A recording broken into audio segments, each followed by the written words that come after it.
Hi there, welcome back to Westeros.org on YouTube. It's a bit of an unusual video for us. We are doing some beer testing courtesy of House Mikkeller of Denmark, a Danish brewery that are producing a line of House of the Dragon inspired beers. There's going to be 4 in total in the end, I think. Or possibly more might come out later, but anyway, 4 have been mentioned so far, and we have 3 of them here today for testing. We are not exactly huge beer drinkers. I've tasted a few times, basically. Same. Yeah, but when we were at the House of the Dragon premieres, Elio in Amsterdam and myself in Stockholm, we actually got to try one of them. This one, the Caraxes. And this is the non-alcoholic one with dragon fruit ale. And I really liked the freshness and the fruitiness of that one. If there's anything I do like to drink quite a bit, it's cider. And it had a sort of something of a cidery feel to it. I don't know. Not a surprise. No, I don't know if that's heresy to say when you're talking about beer, well, but... No, they themselves describe it. Now, Caraxes is a non-alcoholic dragon fruit ale, 0.3% volume alcohol. And for this alcohol-free beer, Mikkeller took its fresh cider-like base beer that they call Limbo, and they've added fresh dragon fruit. The delicate foundation is apparently topped off with the notes of pear and kiwi from a dragon fruit, leading to an exotic, thirst-quenching beer. That is text courtesy of Mikkeller, just kind of describing it for us who don't know how to describe these things. But we're going to have a taste. As you can see, we also brought some drinking companions who are much more experienced than ourselves. Well, this is a lightweight. Well, yes. The first time he got drunk, he promptly died. This is true, but so hopefully we won't suffer a similar fate. That would be a short video then. Interesting. I love the color of it. The red of it is just absurd. Yeah.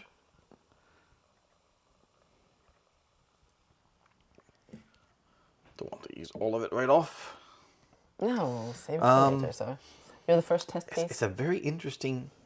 I can smell the fruitiness of it for sure, but it has also something kind of sour, which I suppose is more of the beer base.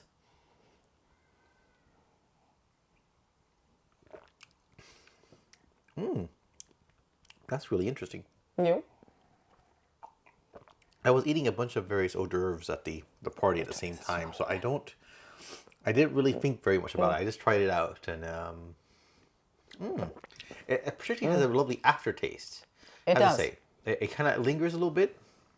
Yes, it definitely has a beer scent to it, but it's a very fruity beer scent. Definitely appropriate for Joffrey.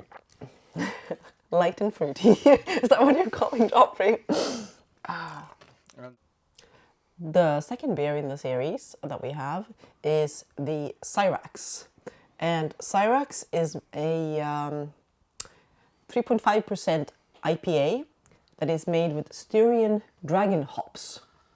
Now, 3.5% is probably not quite enough for Tyrion, I admit. He would probably like something. Tyrion is I think, a funny choice because the first time we hear the name Syrax when he's discussing the attempt by someone to kill Syrax. I will pour while you inform. Light, bright, and high-flying session IPA. I do not know what a session is. They've used Styrian dragon hops. This gives it a kind of earthy, spicy note. That sounds great. And a grapefruit-like citrus balance on top of a light foundation from the fairly low ABV, the 3.5%. It's ideal to drink when you're out in the sun. And a very yellow color. Oh, it's very fresh and yellow and very foamy. Quite the foamy. Yes, much foamier. Obviously, I think you need a certain amount of alcohol content to get that. So Styrian dragon hops, that's something I've never heard of. A little bit. Definitely much more beer-like. Yes, it's definitely a beer. Definitely a beer. Has a little bit of that fruity scent again. Grapefruit-like citrus notes. Yeah, I can definitely see that. It's definitely a fresh and fairly light beer, but with a distinct beer taste. I have to say the scent of this one works a little bit. I The scent of Caraxes is not quite my thing, but the flavor kind of works really well. Yeah. This one is kind of a scent. We'll see if the flavor works as well. Oh wow, that is so light. It's very light. That is isn't it? such a light. I did not expect that. With the amount of head on it, I thought that it would be a much thicker, much more like heavy feeling beer, but it's very, very light. I could easily put away a can of this and not even think about it, which is probably after two. You would probably be feeling that.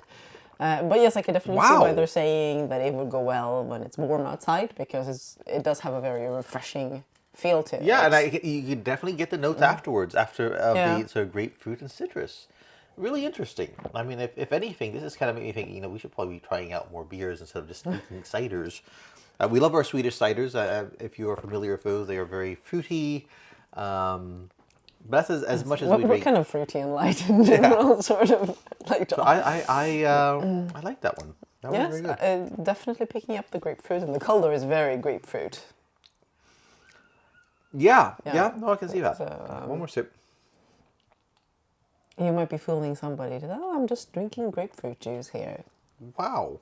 That's slightly foamy grapefruit juice. Quite I wish I had more knowledge of beers to kind of compare it to something, but it's just so, it's got the flavor, it's got the nice alcoholic tone, but it's got the... certainly not a very overpowering alcoholic tone at 3.5. I mean, the ciders that we tend to go for tend to be around the 4.5. Yes. And there you can tell the alcohol content much more clearly, I would say, than in this one. Oh, no, for sure. I guess that's part of what I was responding to, the scent, but the alcohol scent kind of, or the... was sort of adding to the flavor. So, but I don't know. I unlike Tyrion, I drink, but I do not know things. Finally, we have Syrax Rises, the last in this series. Obviously, that's where the Caraxes Rises is supposed to match. There's supposed to be two versions of each, and this is the strongest of the bunch at 5.5%. So we'll see if we end up under the table after giving that a taste. From Mikkeller, they describe it as a India Pale Ale with a 5.5% volume. It's a true conqueror of taste buds, a light-bodied American IPA bursting at the seams with notes of candied fruits and citrus before soaring off and finishing on a delicately bitter note that is reminiscent of orange pith and juicy grapefruit. This is a beer that straddles the divide between the classic West Coast IPAs and the modern hazy IPAs. And again, you'll have to ask somebody else if you want any explanations of those. Oh wow! You can see in the color just of the head that it's a little dark. It's a bit darker. Yes. Than the Syrax. No, and somehow it has more weight to the head as well. A lot of scent on this one. Again, it's all very much in the fresh and fruity. Not like not sugary fruitiness or anything. It's not like, none of these are. If you think that we're sitting here and saying that we like cider and we're drinking these, no, there's none of that sweetness that you get with at least a Swedish cider. I know that ciders, we've had some Spanish ciders and such as well. They tend to be much drier. Yeah. Irish as well, really dry. French, yeah. So there's sweet is not the thing. Fresh and fruity, but not sweet. They say candied fruits as a reference, so you can get a note of it maybe. Yes, maybe there is a tiny bit more of a sweetness and a roundness to really that. Strong. Nice scent though. It's a really nice scent. And I guess light-bodied is a term. It really is. It's not really much. It has more. More of the hops. You feel the flavor of it more in your mouth, sitting there after you drink it. But it's still a very light drink. I'm surprised. I don't know. Somewhere in my head, some of these. I suppose maybe once we get to like the stouts and the dark bitters and so on, you get something that feels heavier. Yeah, so I think a lot of those are described as having notes of chocolate and all these things, and getting a bit heavier. but I'm such a lightweight. I've had a few sips of this and a few sips of that, and yeah, I can feel the alcohol. Okay. I'm You can very, finish it often. I'm very, very cheap to, keep in alcohol. A few glasses or tiny little sips, and that's enough for me. The popcorn flavor goes really nicely with that one. Try that. Sort of whatever flavoring they have on it. Worked very nicely. So, but those are the 3 beers from yes. Mikkeller Beer, Mikkeller Brewery of Denmark, House Mikkeller. They actually, I believe, have produced some Game of Thrones beers before. There was a Castle Black Stout, and but this is they are the first, not quite, I think they're the first beer out of the gate. There might be others coming, I don't know. I know there's at least 2 different wine companies, vineyards have produced No, wines. there's been quite a lot of different ones. But and this one's going to be released and available in quite a few countries. Yes. Let's see. We have a list here of countries. I am going to just use my little handy controller to scroll through the text. Ah, yes. It will be available to purchase in several U.S. and European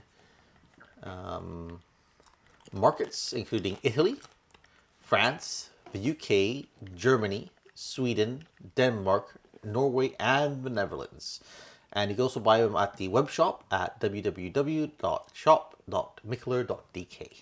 And I think they should all be out now, actually. They are now, yes. This was a little delayed in us getting it, and then we had a couple of other things to see to first. So I think the initial release date... Syrax Rising was supposed to be out on the 21st. So we were supposed to get it early, but we didn't. Yes, and the other 2 were supposed to be out before that. And I'm not sure about Caraxes Rises, whether... Right, yes, we don't quite know. Or sorry, I where should say that one- Syrax Rising. Caraxes Rises was, whether it's even out yet. I have not seen anyone review that one. I don't know if it's available yet or if they're still finalizing it. They don't make a note about it. They just look online. Yes, and we'll probably try and make a note of it as well if we get any press information about when it's going to be available. Yeah. But yes, I think these would be fun additions to any viewing party you'd have, for sure. example. They seem like a great alternative, especially if it's still a bit warm and you want something refreshing. I think these would go very nicely with that. Do you have a favorite of the 3? The one that you think you could go back to? I think I would probably be between the Caraxes and the Syrax. They are more fruity, so I would probably go in that direction. Plus, I could have a little bit more before I start feeling slightly woozy. Yes. So the Caraxes I could put away a can safely. I'm not sure the same could be said for the others. Again, I'm a total lightweight. I might not die like Joffrey, but I'd fall asleep. And we did mention Sander being our pick for the most alcoholic beer, but Yes. it fits. He's a drinker who just gets to drinking. He doesn't do much talking. So No, I think that works think he just fine approves. for him. all right. Until then, hopefully we'll get another opportunity in the future to if they come up with anything else. Yeah. There are other dragons to perhaps name things Exactly. after. I think we'll probably stick with breweries. Some wine tasting would probably be very bad. We'd have to call in somebody else. Yeah, But, if anyone out there wants to produce a cider as well, maybe to go with these. yeah, Swedish style cider would be lovely. Yes. We'd be all for it. But, yeah, I could certainly see myself having a Caraxes with some spicy food, for example. That would go great.